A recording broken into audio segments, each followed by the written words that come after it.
முதலில் தலைப்புச் செய்தி. விசுவாவசு புது வருடம் எப்படி இருக்கப் போகின்றது? இனி விரிவான செய்தி.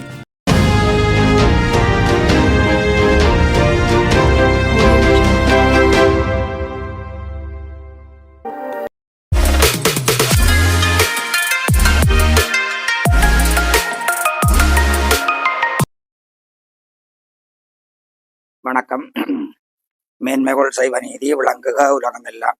இவ்வாண்டு இன்று இரவு பிறக்கின்ற வருஷமானது, அதனுடைய பெயர் விசுவாவசு. ஒவ்வொரு ஆண்டுக்கும் ஒரு பெயர் உண்டு. நம்முடைய சைவ சமயத்தின் கண்ணே நம்முடைய வாழ்க்கையை தீர்மானிக்கின்ற விடயங்களாக நாங்கள் நம்புவது பஞ்சாங்கம். அந்த பஞ்சாங்கம் என்பது தன்னுடைய அகத்திலே பல விடயங்களை 5 அங்கங்களை அடக்கினதான் பஞ்சாங்கம். அதே போன்று அந்த பஞ்சாங்கத்துக்கு முதன்மையாவது நாங்கள் வருஷங்கள், ஒவ்வொன்றுக்கும் எல்லைகள், காலங்கள் உண்டு. வருஷங்களுடைய எண்ணிக்கை 60 ஆகும். அதே போன்று மாதங்களுடைய எண்ணிக்கை 12. அந்த மாதத்திலே வருகின்ற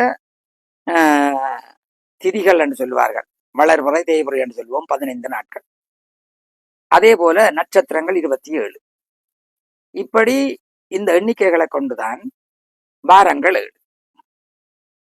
7 வாரங்கள் சேர்ந்தது ஒரு கிழமை, 4 கிழமைகள் சேர்ந்தது ஒரு மாசம், அப்படி 12 மாசங்கள் சேர்ந்தது ஒரு வருஷம். அப்படி இந்த வருஷங்களிலே அதனுடைய தொகுப்பும் 60 வருஷங்கள் ஆகும். இவ்வாண்டு பிறக்கின்ற வருஷம் விசுவாவசு என்கின்ற வருஷம். அதிலே முதல் துவக்கம் பிரபவ என்கின்ற வருஷம் ஆகும். அதிலேதான் ஐயாமார் ஆலயத்திலே உங்களுக்கு சங்கல்பம் செய்கின்ற பொழுது சொல்லுவார்கள், பிரபவாதி சஷ்டி சம்பத்சராணா மத்தியேன்னு சொல்லுவார்கள். பிரபவம் துவக்கம் வருகின்ற 60 வருஷத்திலே இந்த வருஷம் என்னன்னு தான் அங்க சொல்லுவார்கள். அதே போன்று இந்த பிரபவாதி துவங்கிய வருஷத்திலே இருந்து இது 39வது வருஷமாகும். இனி பிறக்கின்ற வருஷம் இந்த ஞாயிற்றுக்கிழமை, இன்றைய தினம் ஞாயிற்றுக்கிழமை பின்னிரவு, ஆங்கில வருடப்படி இரவு 12 மணிக்கு அந்த கிழமை முடிந்துவிடும். ஆனா நம்முடைய தமிழ் முறையிலே அதிகாலை 6 மணி வரையிலேயும் இன்றைய நாளுடைய ஞாயிற்றுக்கிழமை பின்னிரவு என்று தான் சொல்லுவார்கள். இந்த பின்னிரவு நம்முடைய வாக்கிய பஞ்சாங்கப்படி 2 மணி 29 நிமிஷத்துக்கு இந்த வருஷம் பிறக்கின்றது. நம்முடைய யாழ்ப்பாண பாவனையிலே 2 பஞ்சாங்கங்கள் உண்டு. ஒன்று வாக்கிய பஞ்சாங்கம், ஒன்று திருக்கணித பஞ்சாங்கம்.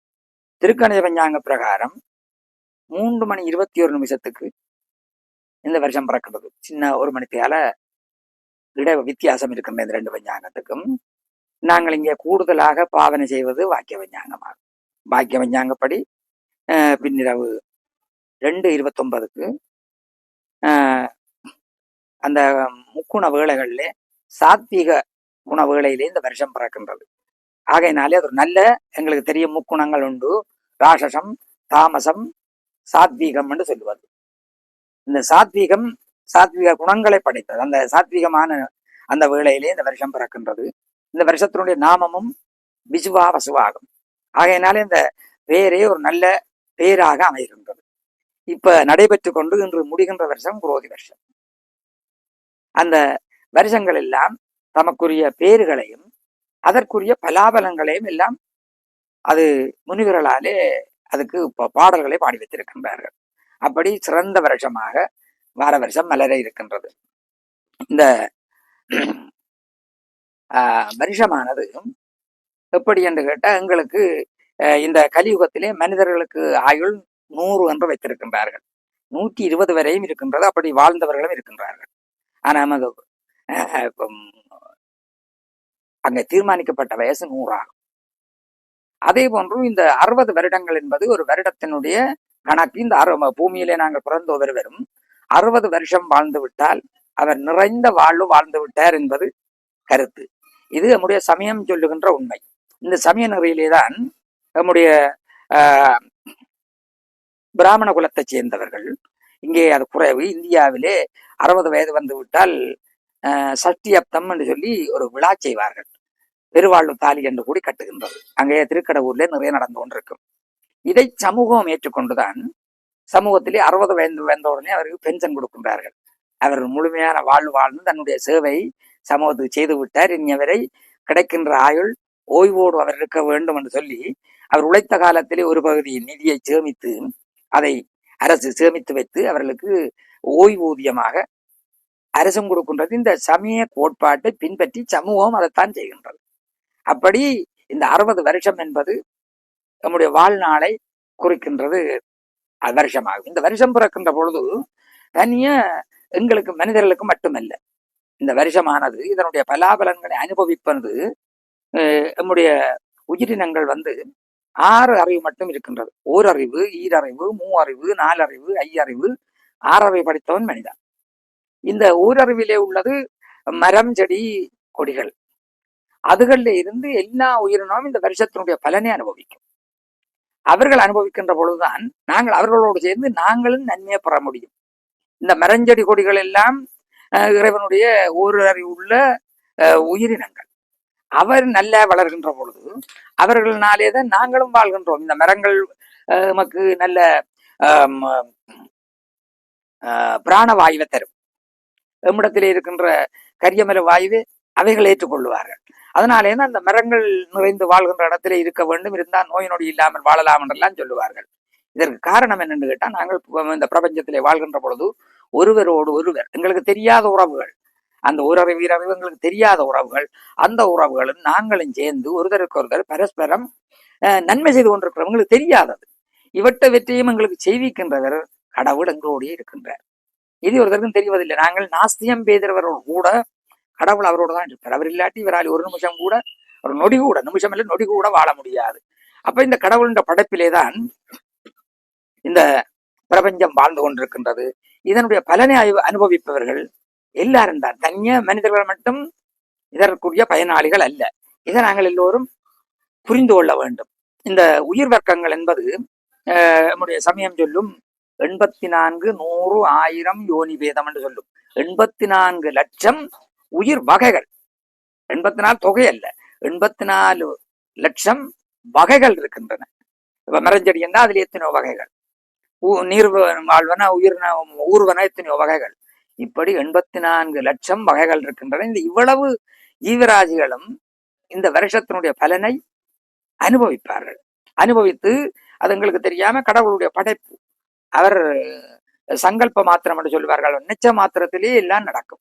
அப்படி அவருடைய அந்த பலனை முழு ஜீவராசிகளும் அனுபவித்து ஒருவருக்கொருவர் தங்களாலே செய்யக்கூடிய நன்மைகளை எல்லாம் செய்வார்கள். அதனாலேதான் இந்த பிரபஞ்சம் வாழ்ந்து கொண்டிருக்கின்றது. நாங்கள் காணுகின்ற இந்த பிரபஞ்சம் அல்ல உலகம், பூமி என்று சொல்லுவோம். இந்த பூமி என்பது ஒரு கோளாகும். இது விஞ்ஞானத்திலே காட்டப்படுகின்ற உண்மை. இதே போன்று பல கோள்கள் உண்டு. அதைத்தான் இந்த கோள்களைத்தான் நாங்கள் இங்கே நவக்கிரகங்கள் என்று வைத்திருக்கின்றோம். இந்த நவக்கிரகங்களுடைய அந்த சுழற்சியின் வகையிலே தான் நம்முடைய வாழ்வு அமைகின்றது. அதான் சாஸ்திரம் பார்ப்பார்கள் எந்த கிரகம் அப்படி இருக்கின்றது என்று. இதே போன்றுதான் இதிலே முதன்மையான கிரகமாக பேசப்படுவது சூரியன். இந்த சூரியனுடைய தொகுதியானது இந்த பூமியை போன்று 109 மடங்கு பெரிதானதாக சூரியனை போற்றுவார்கள். நம்முடைய சமயம் போற்றியது, வேதம் போற்றியது, அதை என்று விஞ்ஞானம் ஏற்றுக்கொண்டிருக்கின்றது.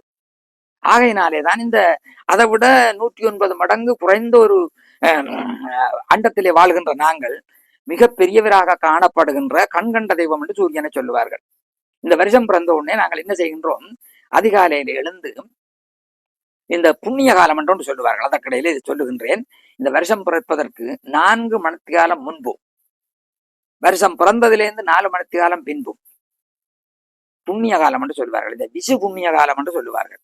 இந்த சித்திரை வருஷப்பிறப்பு இது மேட சங்கராந்தி என்று சொல்லுவார்கள். இது நம்முடைய சோதனத்திலே 12 ராசி சக்கரங்கள், மேடம், இடவம், மிதுனம், கடகம், சிங்கம், கன்னி, துலாம், விருச்சிகம், தனுசு, மகரம், கும்பம், மீனம் என்று. அதிலே இந்த மேட ராசி என்ற முதலாவது ராசியிலே சூரிய பகவான் சஞ்சரிக்கின்ற இந்த காலமே நம்முடைய சித்திர புத்தாண்டாகும். இது நாம் மட்டுமல்ல, நம்முடைய இலங்கையில வாழ்கின்ற பௌத்த இனத்தைச் சேர்ந்த சிங்கள மக்களும் இந்த வருஷப்பிறப்பை கொண்டு தமிழ் சிங்கள புத்தாண்டு தான் இதை சொல்லுவார்கள். அவர்களும் நம்மை போன்று மிகுந்த சோதரத்திலே ஆற்றலும் நம்பிக்கையும் உடையவர்கள் சிங்கள மக்களும். அதனாலே இந்த மேட மாதத்திலே அந்த ராசியிலே சூரியன் சஞ்சரிக்கின்ற இந்த வேளைதான் நம்முடைய வருஷப்பிறப்பு சித்திரை வருஷப்பிறப்பாகும். இந்த புண்ணிய காலம் என்று சொல்லியிருந்தேன்.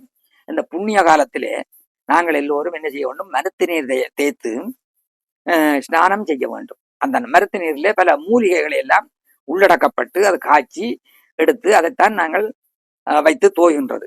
அதிலே இந்த தோஷம் உள்ள நட்சத்திரம் உள்ளவர்கள் எல்லாம் இவ்வாண்டிலே இங்கே காலிலே ஆலமிலையும் தலையிலே இலவம் பஞ்சென்று சொல்வார்கள், இலவம் இலத்திலையும் வச்சு அந்த ஸ்நானம் செய்ய வேண்டும். அந்த தோஷம் உள்ளவர்கள் கண்டெல்லாம் சொல்லப்பட்டிருக்கின்றது.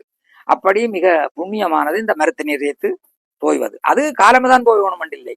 இந்த புண்ணிய காலம் வந்த உடனே அந்த மருத்து நீர் தேய்த்து நாங்கள் குளிச்சு கொள்ளலாம். அப்ப அந்த நேரம் பிந்தினாலும் விடிய 6 மணி 6:29 மட்டும் அந்த புண்ணிய காலம் இருக்கின்றது. அந்த காலங்களிலே எல்லோரும் மருத்து நீர் வைத்து தோய்ந்து புத்தாடைகள் அணிந்து, அதே போன்று அங்கு என்ன சொல்லுவார்கள்? ஆலய தரிசனம் செய்ய வேண்டும். ஆலயம் தரிசனம் செய்வது மட்டுமல்லாமல் பெற்றோர்களை, நாங்கள் மதிக்கின்ற பெரியவர்களை எல்லோரும் நாங்கள் முதல்ல வணங்க வேண்டும். வணங்கி அவரிடத்திலே ஆசி பெற்று இந்த இனி நடக்க போகின்ற இந்த ஒரு வருடம் நல்லனவாக அமைய வேண்டும் என்று நாங்கள் ஆசி பெறுவது, இறைவனிடத்திலே ஆசி பெறுவது, அதே போன்று பெரியவர்களிடத்திலே ஆசி பெறுவது. இந்த ஆசி பெறுவதனாலே அவர்களுடைய ஆசி எல்லாம் நல்ல வகையிலே வாழ வைக்கும். ஆகையினாலே அந்த சூரிய பகவான் மேடராசியிலே சஞ்சரிக்கின்ற இந்த வேளையிலே நாங்கள் இந்த புத்தாடை அணிந்து மருத்து நீர் தேய்த்து ஸ்நானம் செய்து அதற்கு பின்பதாக இந்த சூரிய பகவானுக்கு பொங்கலிட்டு படைத்து குடும்பத்தோடு சேர்ந்து எல்லோரும் வழிபாடு செய்கின்ற ஒரு மரபே இந்த சித்திரை புத்தாண்டாகும். அப்படிப்பட்ட அந்த சிறந்த ஒரு வைபவத்தை நாங்கள் சைவ சமயத்தை சேர்ந்தவர்கள் எல்லோரும், அதான் சொன்னேன், சைவ சமயம் மட்டுமல்ல, நம்முடைய பௌத்த சிங்கள மக்களும் இந்த புத்தாண்டை கொண்டாடுகின்றார்கள். ஆகையினாலே எல்லோரும் இந்த புத்தாண்டிலே நாங்கள் சூரிய பகவானுக்கு பொங்கல் வைத்து படைத்து இறை வழிபாடு செய்து பெரியவருடைய ஆசி பெற்று நாங்கள் எல்லோரும் மண்ணில் நல்ல வண்ணம் வாழ்வதற்கு எல்லாம் வல்ல இந்த பிரபஞ்சத்தை எல்லாம் ஆதியும் அந்தமும் இல்லாமல் எல்லாம் காத்து வருகின்ற பார்வதி பரமேஸ்வர பெருமானுடைய திருவருள் இந்த உலக மக்களுக்கு மட்டுமில்லாமல் நம்முடைய சமயம் ஒரு உயர்ந்த மந்திரத்தை சொல்லும். லோகா சமஸ்தா சுகினோ பவந்து, சர்வே ஜனாகா சுகினோ பவந்து என்று சொல்லும். உலகத்திலே உள்ள எல்லா ஜனங்களும் சுகமாக வாழட்டும். அது மட்டும் இல்லாம சர்வே ஜனகா, எல்லா ஜனங்களும் சுகமாக வாழட்டும் என்று சொல்லுகின்ற அந்த உயர்ந்த மந்திரத்தை சொல்லுகின்ற நம்முடைய சமயம். அதே போன்று எல்லோரும் எல்லா உயிரினமும் இன்புற்றிருக்க அடியேனும் இறைவனை பிரார்த்தித்து நல்லாசி கூறி அமைகின்றேன். லோகா சமஸ்தா சுகினோ பவந்து, சர்வே ஜனாகா சுகினோ பவந்து. ஓம் சாந்தி சாந்தி சாந்திகி. கைவிசேஷ நேரம் கைவிசேஷ நேரம் பஞ்சாங்கத்திலே குறிப்பிட்டிருக்கின்றார்கள். நாளைய தினம், அந்த குறிப்பிட்டதை விட அந்த நேரத்தில் எல்லாரும் செய்ய முடியாது. நாளைய தினம் பொதுவாகவே நல்ல நாள். இந்த நல்ல நாளிலே நாளைய தினம் திங்கட்கிழமை. திங்கட்கிழமையிலே காலமே 7:30 இருந்து 9 மணி மட்டும் ராகு காலம். அதே போன்று மதியம் 10:30 இருந்து 12 மணி மட்டும் எமகண்டம். ராகு காலம், எமகண்டம், குளிகன் என்று பல இந்த நாட்களிலே ஒவ்வொரு நாளும் சஞ்சரிக்கும். அதனால இந்த ராகு காலத்தையும் குளிகனையும் கழித்து காலையிலே 9 இருந்து 10 மட்டும், 7:30 இருந்து 9 மட்டும் ராகு காலம் திங்கட்கிழமைக்கு, 10:30 இருந்து 12 மட்டும் எமகண்டம் இருக்கும். இதை கழித்து கொண்டு 9 மணிக்கு பிறகு 10:30 மட்டும் செய்யலாம். பிறகு 12 பிறகு எப்பவும் செய்யலாம். அதுக்கு அந்த ஓட்ட நேரம் அவ்வளவு குறிப்பா நாங்கள் பார்த்து செய்யலாம். இந்த நேரங்கள் நல்ல நேரங்கள்.